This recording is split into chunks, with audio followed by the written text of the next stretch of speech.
Good afternoon, everybody. Welcome to the Higher Education Subcommittee. Today is Tuesday, January the 25th, and we're going to go ahead and call this to order. Drop the gavel a little early. There we go. Call to order. Do we have any personal orders before we begin? No personal orders. Wow. Okay. Well, in that case, Madam Secretary, would you please take the roll?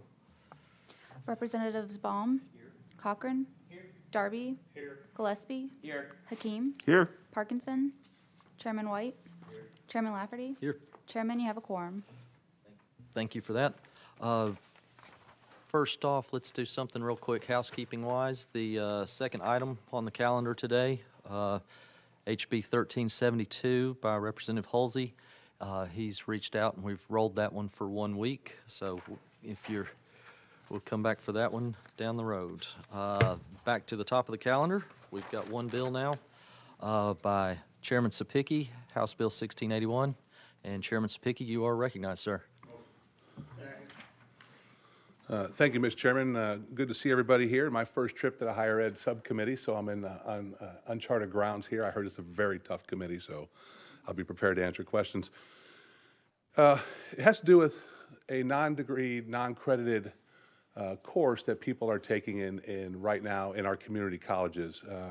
There's this hole that's been created that is, there's short coursework. It is very intensive, short training. I have Dr. Lampley here from Columbia State Community College. He's going to talk about one such program that we have that is an investment in education, short turnaround time, high-end value for our students in Tennessee. This bill, what it does is it'll create a working space for these non-degree, non-credit coursework that students can get a grant from the state of Tennessee to be able to get admission into these programs. Like I said, I don't want to rain on Dr. Lampley's parade here. Short turnaround, he'll talk about it with you. It's a line worker program, the people that climb the telephone poles right now. We have that program at Columbia State Community College, but they don't qualify for any financial aid. And so we're hoping that we can get a 2-year pilot program through this committee, through the full committee and on the finance, and find the necessary money to be able to fund this program as we move forward. And that, Mr. Chairman, I'd rather go out of session right now if it's okay with you to recognize Dr. Lampley.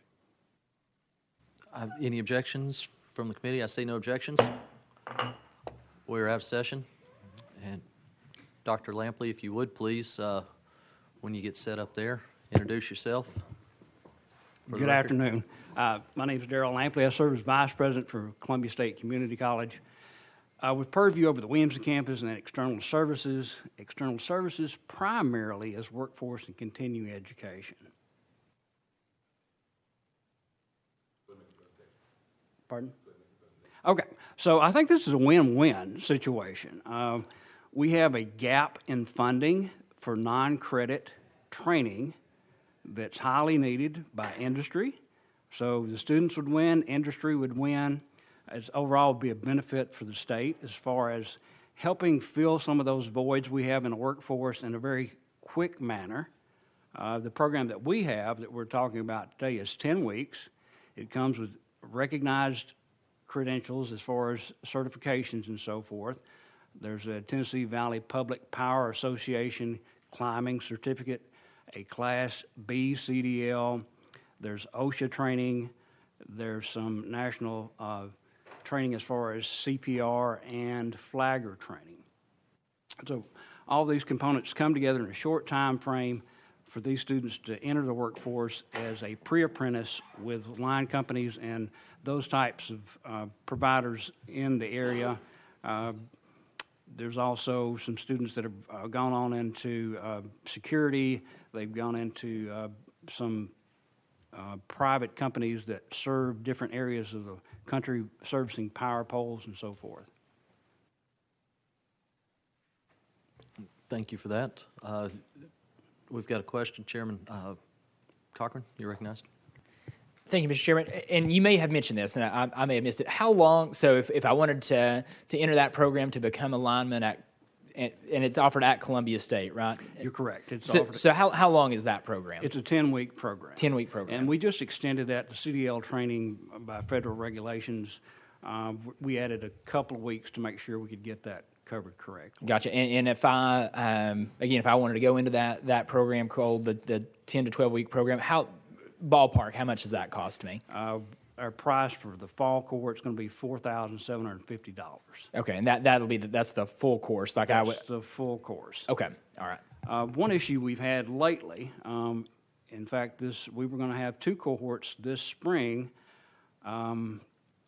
It looks like we're only going to have 1 because there's only going to be 8 students. We typically have 18.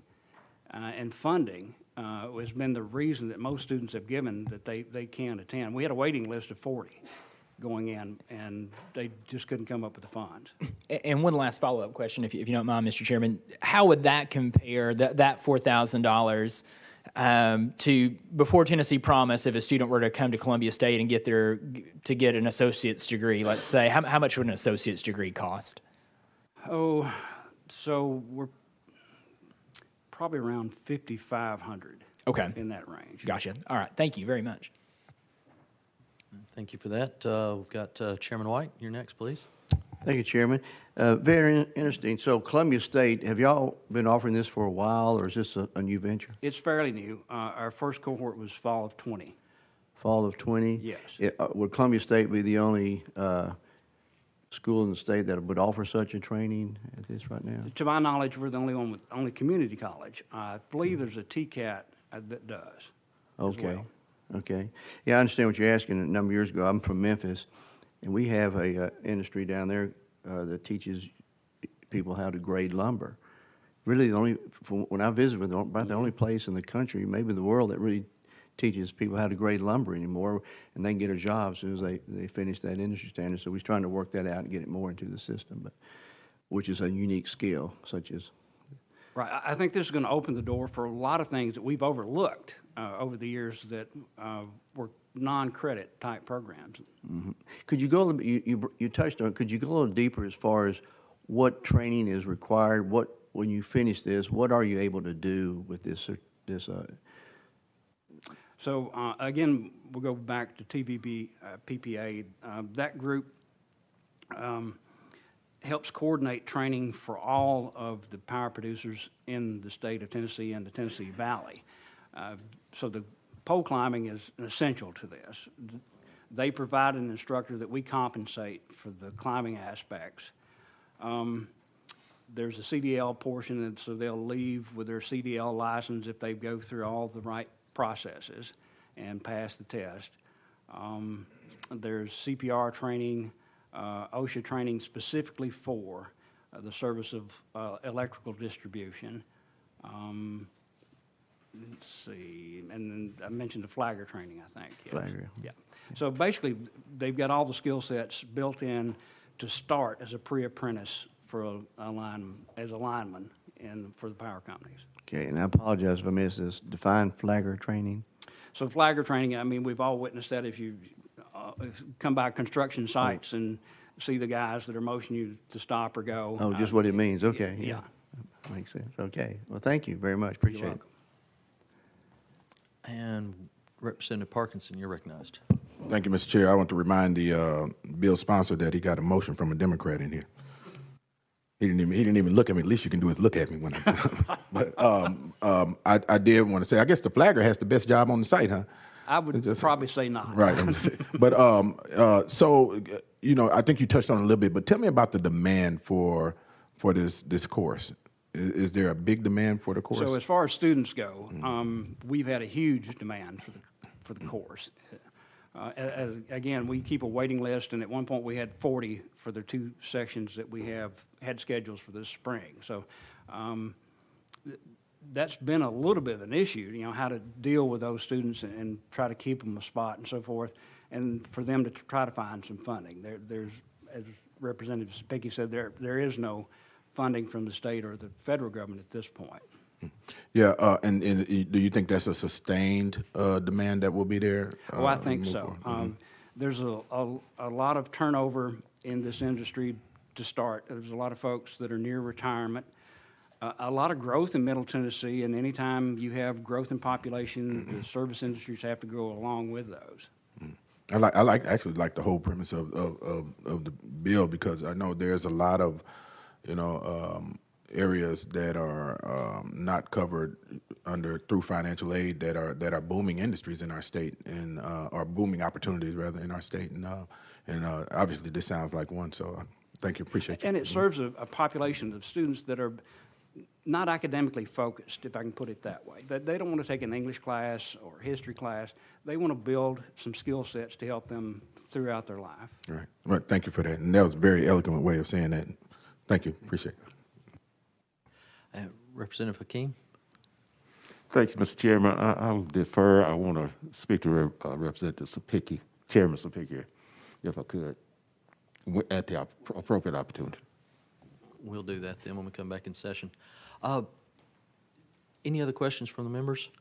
I'm curious, if we've gone from 18 kids to a class to 8 kids to a class, I hear you saying that the demand is out there. The demand is out. If they had a financial impediment to getting into the class, are you competing also? Are the line companies doing this? Is TVA offer any training for these folks, on the job, apprenticeship, anything like that no. that we're competing against here?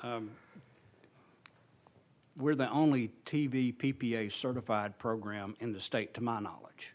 So they do not offer training in the state of Tennessee besides us, as far as pole climbing in an academy. The nearest school that I know of that's certified is Calhoun State in Alabama. So there's really no competition there. And again, it's the financial aspects that most of these students are facing coming into the program. And it's hard to explain to parents that you can go into a different program on the academic side of the house and tuition is covered, but you can't come into this program even though that's what they want to do. So in short, it's your feeling that any additional funding would probably move some of those kids from an academic pathway then over to a pathway around this specialty? Yes, and I think it would take some students that have decided in this economic environment to go to work for a job they really didn't want that pays pretty good, they would come back to this program. All right. Any other questions from the committee? Dr. Lampley, anything you want to add in closing? No, I just want to thank you for your support for students across the state of Tennessee. We're held at the pinnacle across the nation is what we do for students, and I think this is a grand opportunity to take that to another level. There's a lot of movement in the federal government that I'm seeing that's going to end. I think we're going to finally have Pell support for these types of programs, so that's going to make it much better for everybody. Thank you, Dr. Lampley. Thank We you. appreciate you coming out. We're going to go ahead and gavel back into session. And Chairman Sapicki, would you like to be recognized? I do have a... Real quick, if you wouldn't mind. So let me expand on what the doctor said. The hope is that we create this hole that other programs can segue into this opportunity. EMTs, other short trainings that we can get more kids who aren't going to go through the 2-year, aren't going to go through the 4-year, but can find a pathway forward. And here's some of the numbers I've been given. It's a 10-week course. Completion rate is 87%. All the certifications you heard about, placement in the job is 85%. And hourly wages of the profession is $35.78 an hour. 40-hour work week, folks, that's $70,000 a year. But unfortunately, when there's a disaster, these line workers are sent all over the state, all over the country, and they make a lot more money. So there's an opportunity for kids that don't want to go to 4-year, don't want to go to 2-year, in 10 weeks can be making upwards of $70,000 a year. I'd be happy to answer questions, Mr. Chairman. Representative Hakeem, you're recognized. Thank you, Mr. Chairman. Chairman Sapicki, I'm just trying to get some clarification. This is a pilot. Yes, sir. Is it limited to Columbia State or is it statewide? You're recognized. 2-year pilot. It's just to recognize that there is money available for these non-credit, non-degreed. So all these people that are falling through the cracks across our state in education, now these community colleges and these TCATs can now start to step up and say, hey, here's a pathway forward. That's why the fiscal note is $1.4 million. We got to find $1.4 million for this. But I believe that if we do this, we'll start to open up opportunities across the state of Tennessee for kids that aren't necessarily going to go to 2 or 4 year college. But boy, $70,000 a year is a lot of money. Okay, so I think I gather from what you're saying is Chat State, other institutions can. All on board. All on board, okay. And is there a limit on, I guess we'll say that, but like this class, is there a limit on number of students who can participate or the number of categories as to the types of jobs and so forth? Thank you, Mr. Chairman. That's a great question. So I think the answer to that is it's going to open up the opportunity for all of these TCAS and community colleges to say, hey, we're going to put together this program. In the bill, it talks about where the Tennessee Board of Regents are going to have to promulgate the rules on applications and how to do. There's certain criteria that you have to meet to be able to get into these programs, right? And I think that's where the Board of Regents comes in, is to make clear of if you're going to have this an EMT at whatever community college, here's how we're going to do this, here's how the application is going to work. Because my gut feeling is the waiting list, if they have financial aid, the waiting list will go away. And now NES and all these power companies are going to have the opportunity for the line workers, and hospitals are going to have the opportunity to hire these people that are trained, ready to go to work for them. And it's a program that I think we're going to look at a 2-year infancy of this. We'll get the results in 2 years. We'll see where it is, and then we'll come back as a General Assembly and determine if we want to make this permanent and or expand it. Okay. As using as an example, the program at Columbia State, let's say at Chat State, we don't have anyone who can train people. Is it acceptable or feasible to partner with a private entity that has persons who could do that, you know, I guess under the cap of what we're talking about? Thank you, Mr. Chairman. So if I understand what right, we have the Columbia State, they pay for trainers to come out and train these people how to climb the poles, you know, safely, right, to make sure they're trained properly. And Columbia State's partners with those private entities to provide that service where you don't have this big initial investment of these community colleges. They can partner with the people that already know how to do it and bring them in to teach these kids. Okay, one last question. Well, it's not a question, but thank you for affording me the opportunity to sign on to this bill. Thank you, Mr. Chairman. Thank you. Yes, sir. Representative Parkinson, you're recognized. Thank you, Mr. Chair. Is there an opportunity in your legislation that would allow private sector to contribute to this pilot, by chance? Thank you, Mr. Chairman. Absolutely. The more the merrier. I know from talking to people down at Columbia State, NES, National Electric Services, is very interested in getting as many people as they can. So they would have a vested interest to possibly be a partner in the educational system to maybe help defray some of the costs of these students. And just so I'm clear, so that partnership would go through the education system in order to partner in this 2-year pilot? Is that what you're saying? Or does your legislation speak to that at least leaves it open for private partnership, private-public partnership in that? Thank you, Mr. Chairman. Yes, I believe what the legislation does is TBR can start to look at that with help from the community colleges, because they're going to have to hear from Roane State. Hey, we hear about this grant program, we want to institute this program, and we want to work with this provider. And I think TBR comes in there to provide the referee to make sure everything's all level across the board. Oh, thank you, sir. Thank you. Any other? Chairman White, you're recognized. Thank you. And just for the record, since this requires TBR, have you talked to them about this and they're on board and everything? Thank you, Mr. Chairman. Yes, I have, Mr. Chairman. Okay. Yes. Thank you. Just got to find $1.4 million. Representative White, I'm sorry, Representative Cochran, you're recognized. Thank you, Mr. Chairman. And Chairman Spickey, I was going to ask, ultimately, are you thinking that the funding for the grant would come from Tennessee Promise or a different sort? But is that kind of maybe what the vision would be ultimately, is that it would maybe be funded by Tennessee Promise? No, not at all. Okay. I think what we do is, because this is so specific, right? It's non-degree, non-credit. There's already numerous thresholds to be able to use Promise or to be used to reconnect money. I don't think we need to reinvent the wheel there. I think it's that system is set up very well. I think what we can do is that's why it's a pilot program. We're not all in right away, but we're in enough to be able to get good data back here in a couple years. And then if we come, then we go back to the governor and say, look, we got a program now. It's not Drive for 55. but it's drive for success, right? And we can get a lot of kids across the finish line. But no, to answer your question, no, Promise and Reconnect would not be included in this, no. Okay, gotcha. I mean, I think it makes sense to find a way to fund this program. So the amount of students who are currently interested in this, or who would be enrolling in it, if you had that same amount of students who were suddenly interested in welding or collision repair, and we had this influx of students into those programs, it would be funded. I mean, they could right now go to those programs for free, and so you have a comparable skill, a comparable program that produces very impressive wages. So I mean, it makes sense that they would be able to do that the same that they could do another field of study. But I appreciate you bringing the bill. Thank you for those comments. I hope that the governor and his staff are listening to this right now. And when we ask for the $1.4 million, they see the investment in our future in Tennessee. Any other questions from the committee?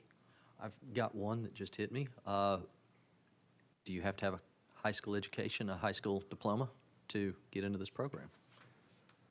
So for our particular program, yes. Okay. Well, Mr. Chairman. Please. So I would say possibly at the program with line worker, yes, you would, but there's probably programs out there where you may or may not. That's going to be where TBR comes in to set the requirements to gain access to these. GED would obviously probably be an equate. Okay. Representative Parkinson, you're recognized. Thank you, Mr. Chair. And so, what about high schoolers that are taking, courses, and that may be vocational courses, and some, I'm sure there are some partnerships between some of these community colleges and these high schools also. Will they be able to access that also? In theory, yes. I think you're going to probably see some legislation coming through this committee and other committees about dual enrollment and opportunities to expand that. Having community colleges reach down more and take more of a presence with TCAS and community colleges in our high schools to get more credits quicker for these kids. But to answer your question, short answer, I would suspect yes. Thank you, sir. All right. Thank you for that. Seeing no further questions, let's go ahead and, Madam Clerk, be ready for the voice vote here. All those in favor say aye. Aye. Those opposed, no. The ayes have it. Thank you, Mr. Chairman. You are in good form today with your questioning. Thank you. Heading to full committee. Thank you. Seeing nothing else on the calendar, I do have one announcement I'd like to recognize today. It seems we have a new president of TCAT Nashville. Mr. Nathan Garrett, are you in the room with us? Well, hello there. And he's going to be more of a fixture around here, I would assume, going forward. All right.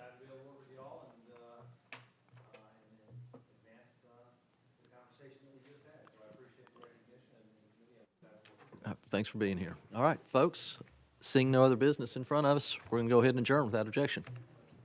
We're adjourned.